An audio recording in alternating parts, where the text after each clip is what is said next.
मगर मैं तुमसे सिर्फ इतना कहने आई हूँ बेटा कि तुम्हारे दिल में मेरे लिए इतनी नफरत जो है उसे थोड़ा सा कम कर दो।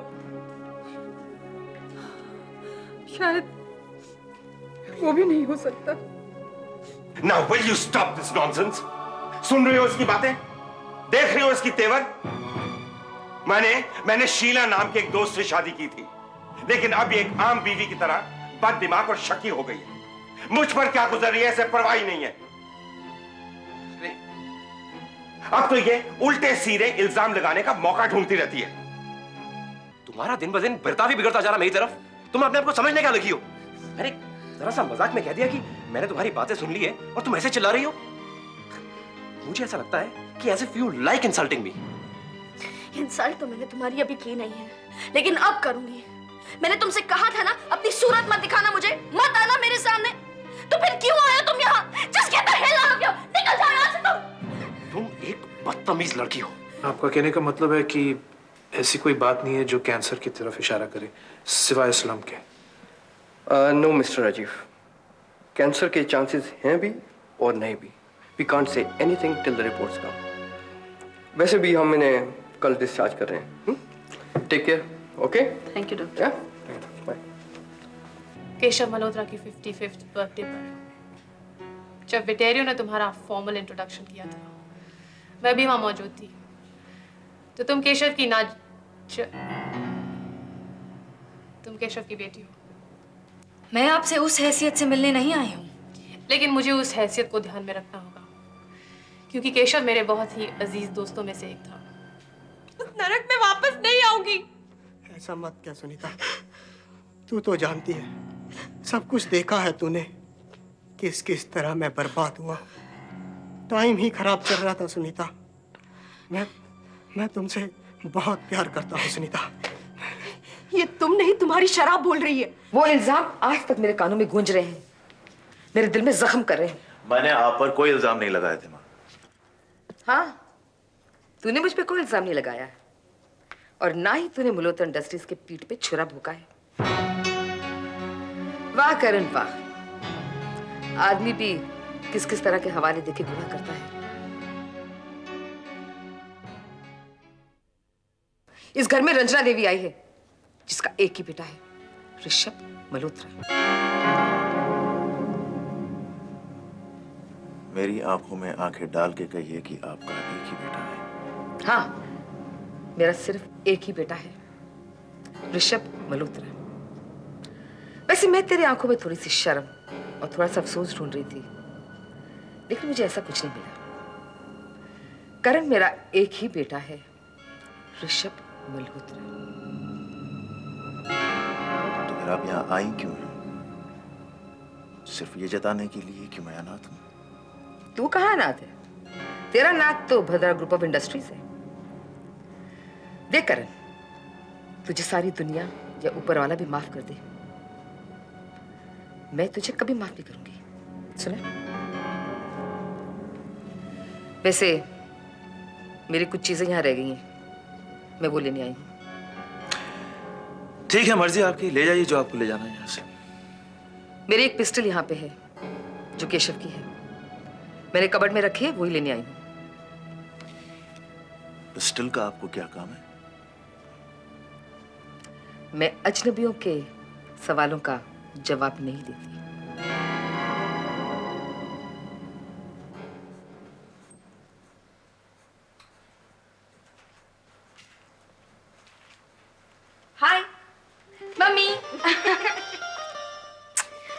मम्मी, मुझे आपकी बहुत याद आ रही थी।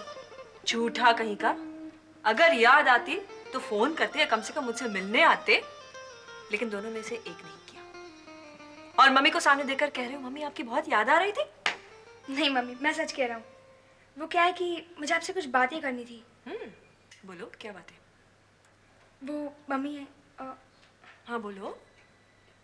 एक्चुअली मैं भूल गया। तुम कुछ भूले नहीं, बल्कि कुछ छुपा रहे हो। इसलिए ना तुमसे फोन हुआ न मिलने चले आए, क्योंकि तुम कुछ कहना चाहते हो लेकिन कह नहीं पा रहे हो, है ना? कहो क्या बात है? मम्मी वो कुछ नहीं। देखो सोनू, तुम जिंदगी में ये कभी मत सीखना। अगर हमारी नॉर्मल फैमिली होती तो शायद मैं ये रिक्वेस्ट नहीं करती, लेकिन मुझसे कभी बातें मत छुपाना। अंडरस्टूड? मम्मी अगर मैं आपसे ये कह दूं तो आप पापा पर गुस्सा हो जाएंगी और उनके पास जाकर लड़ने लगेंगी। बेटे, अब तेरे पापा पर मुझे गुस्सा नहीं आता है। बहुत कर लिया गुस्सा। अब मैं मान गई हूं कि वो सुधरने वाले नहीं। तेरे पापा ने कुछ कहा ना? सौरभ और मेरी शादी के बारे में कुछ कहा ना उसने? मम्मी, आप लोगों की शादी कैंसिल हो गई, इसको लेके पापा हमेशा मजाक उड़ाते रहते हैं और ये मुझसे सहा नहीं जाता। बेटे, तेरे पापा जो है जैसे हैं उन्हें वैसे ही बर्दाश्त कर ले, फिर तू सब कुछ सह सकेगा। खैर छोड़ ये बातें, कुछ अच्छी बातें करते हैं। चलो। मम्मी, आप लोगों की शादी कैंसिल हो गई, इसका तो मुझे भी बहुत बुरा लगा और मुझसे भी ज्यादा तो रिया को बुरा लगा। कैसी है रिया? आजकल तो वो हमेशा रोती रहती है। इस मैरिज का वो बहुत वेट कर रही थी। उसने तो तैयारियां भी शुरू कर ली थी और आप उनके घर में जाएंगी, इसका तो वो बहुत इंतजार कर रही थी। हे भगवान, बच्चों पर क्या गुजरेगी ये मैंने सोचा ही नहीं था। सोनू प्लीज मेरे लिए काम करो। रिया को फोन करके कह दो कि वो मुझसे मिलने आए। मैं उससे मिलना चाहती हूँ। भूलना मत प्लीज। ठीक है मम्मी। अब खड़े खड़े मेरा मुंह क्या देख रहे हो? जाके मुझे पिस्टल ला दो। आप जितनी गाली देना चाहें दे सकती हैं, लेकिन आपको बताना होगा कि आपको पिस्टल क्यों चाहिए, आप पे क्या खतरा है। तुझे मेरी परवाह करने की कोई जरूरत नहीं है। मुझे परवाह है। झूठ बोलते हो तुम। मल्होत्रा इंडस्ट्रीज के राज पता करने के लिए भद्रा इंडस्ट्रीज ने तुम्हें यह काम सौंपा है ताकि वो इसका बुरा इस्तेमाल कर सके। अब बिना वजह किसी पे इल्जाम लगाने की कोई जरूरत नहीं है आपको। वजह बताओ तुम्हें? खेतरी में जो केमिकल प्लांट में ब्लास्ट हुआ है ना, उसकी वजह सिर्फ तुम हो।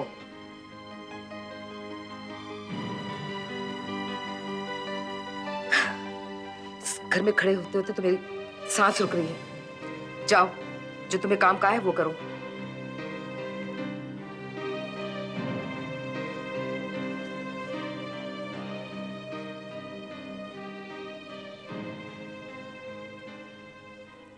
क्या मैं अंदर आ सकता हूँ रंजना देवी? बेशक, आइए ना। या मुझे एकदम देख के सकपका क्यों गई? नहीं, ऐसी कोई बात नहीं है। पर वैसे भी अगर शरीफ लोग अपने घर में पुलिस देखें तो सकपका जाते ही हैं। माफ कीजिए, शरीफ लोग नहीं बल्कि हम पुलिस वालों को देखकर मुजरिम घबरा जाते हैं। ये आपकी गलतफहमी है। आजकल तो मुजरिम आपसे नहीं डरते। आइए बैठे। Excuse me, mister Karan Singh कहाँ है?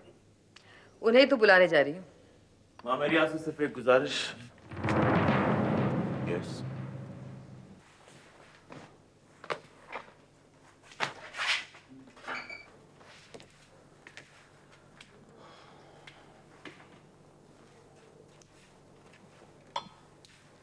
I'm sorry.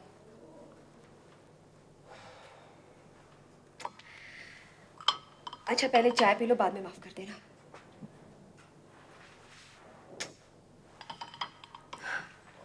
मैंने कहा ना I'm sorry। देखो ऋषभ, मैंने जो भी कुछ कहा वो गलत नहीं था, लेकिन जिस लहजे में कहा वो जरूर गलत था। मुझे इतना गुस्सा नहीं करना चाहिए था। नहीं मैडम, बात गुस्से की नहीं है, बात तुम्हारे एटीट्यूड की। तुम्हारी बातें सुनकर मुझे ऐसा लगता है जैसे ये सिल्वर एस्टेट का केस लड़कर तुम मुझ पर कोई एहसान कर रही हो। कैसी बात कर रहे हो ऋषभ? क्या मैं मल्होत्रा परिवार का हिस्सा नहीं हूँ?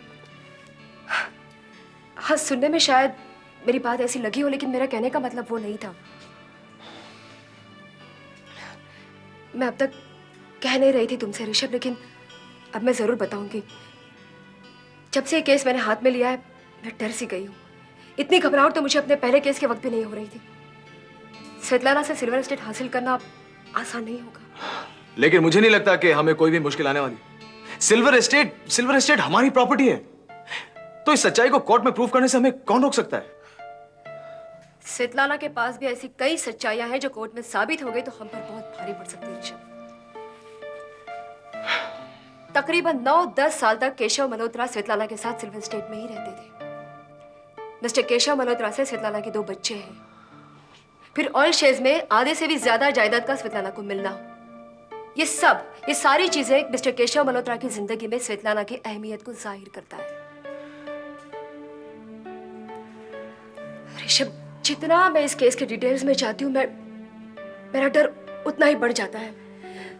मैं हाइपर हो जाती हूँ, तुम्हें लेकर, रंजना देवी को लेकर, मल्होत्रा इंडस्ट्रीज को लेकर। सिल्वर एस्टेट का केस कोई प्रॉपर्टी की ओनरशिप का केस नहीं है। तुम्हारे हक अधिकार जैसे सेंसिटिव मुद्दे का केस है। और फिर बस इतना ही काफी है। यार मेधा, तुम्हारे माफी मांगने का अंदाज भी कमाल है। इस तरह से सॉरी कहती हो, मुझे लगता है कि सारी गलती मेरी थी। I am sorry. नहीं ऋषभ, चुप।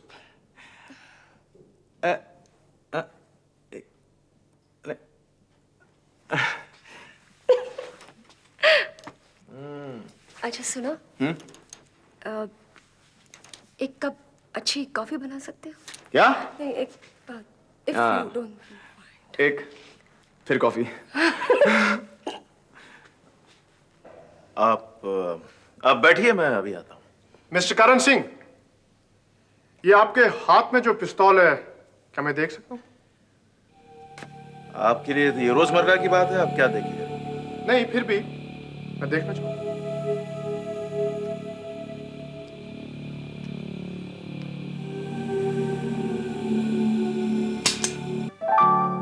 ये तो नकली है।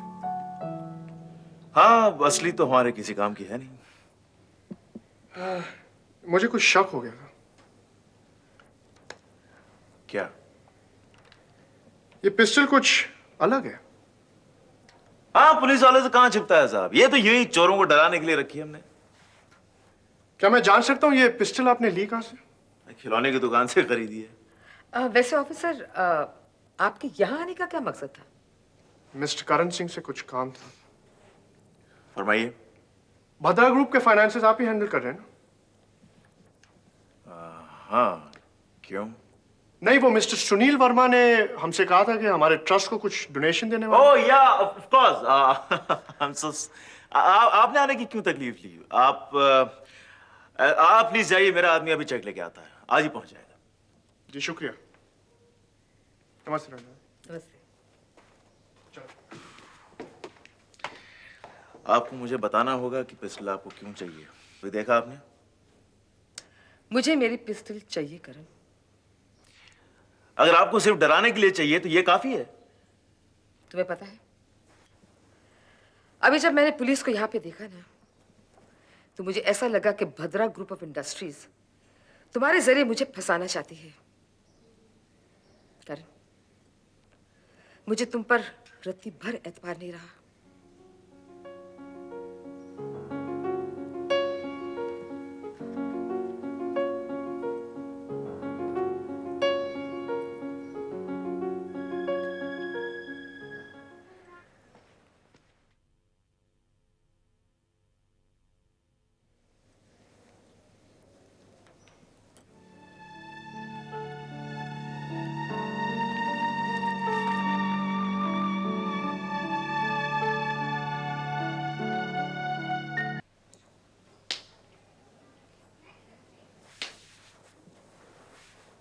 रजत, जो तुम्हें बुरा ना लगे तो मैं एक बात बोलूं? ऑन वन कंडीशन हुआ कि तुम फिर वही टॉपिक नहीं दोहराओगी। ओके?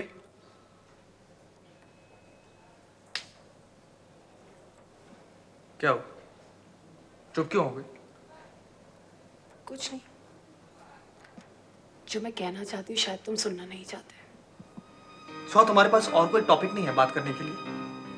अपने आप से पूछो ना, अपनी फैमिली के अलावा और कुछ सोचते हो तुम आजकल? तो फिर मैं कैसे और कुछ सोचूं? ठीक है, बोलो क्या बोल रहे हैं?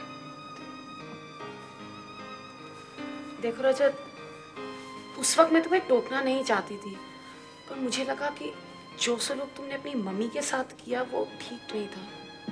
तुम किसको मेरी माँ बना रही हो? हैं? वो सरस्वती देवी, उस औरत को?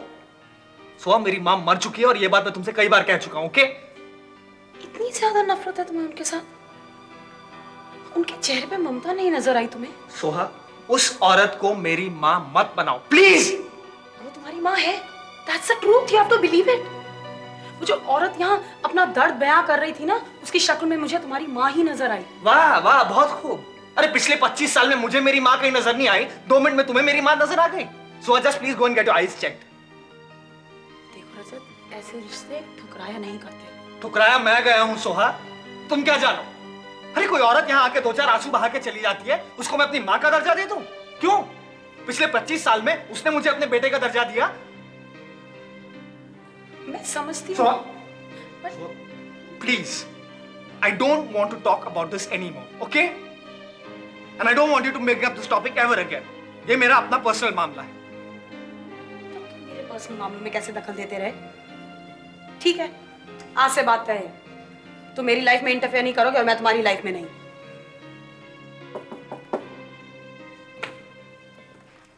Excuse me, Mr. Rajat. Yeah. Hello Rajat बेटा, मैं डॉक्टर चोपड़ा, तुम्हारी mummy I mean Saraswati Devi का पति। क्या क्या कह रही हो तुम? जो मैंने कहा वो सच है, और ये सच्चाई मैं पहली बार किसी को बता रही हूँ। नीतू, तुम जो कह रही हो, क्या तुम्हें यकीन है कि ऐसा सचमुच है? 100%। हे भगवान, ये बहुत गलत हुआ। ऐसा नहीं होना चाहिए था। होने पर किसका बस है दीदी? मेरे साथ जो होना था सो हो गया। अच्छा, हम ये बताओ कि तुमने अब सोचा क्या है?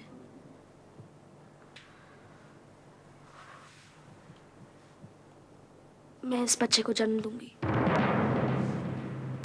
तुम पागल हो गई हो?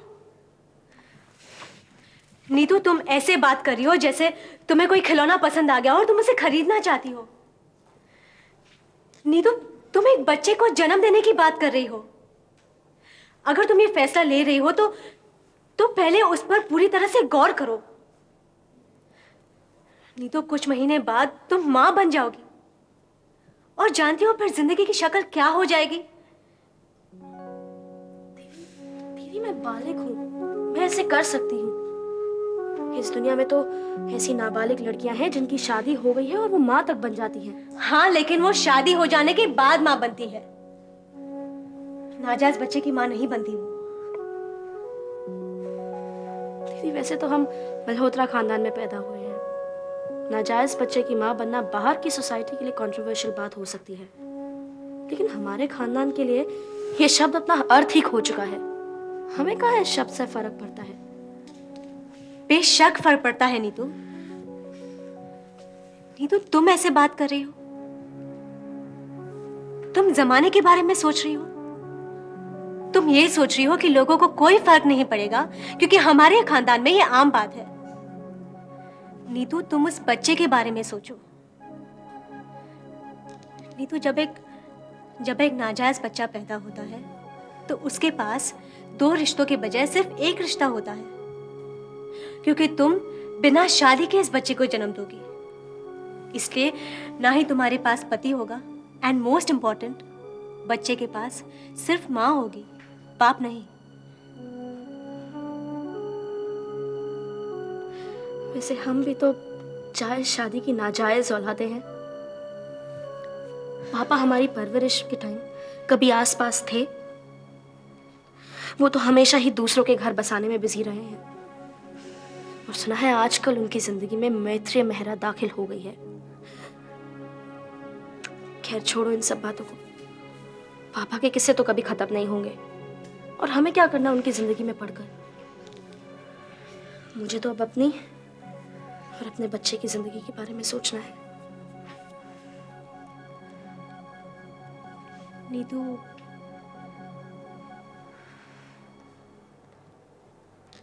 नीतू, इस बच्चे का बाप कौन है? जब वक्त आएगा मैं तुम्हें बता दूंगी, लेकिन प्लीज तुम ये बात ना मम्मी को ना किसी और को बताना। मैं चलती हूँ।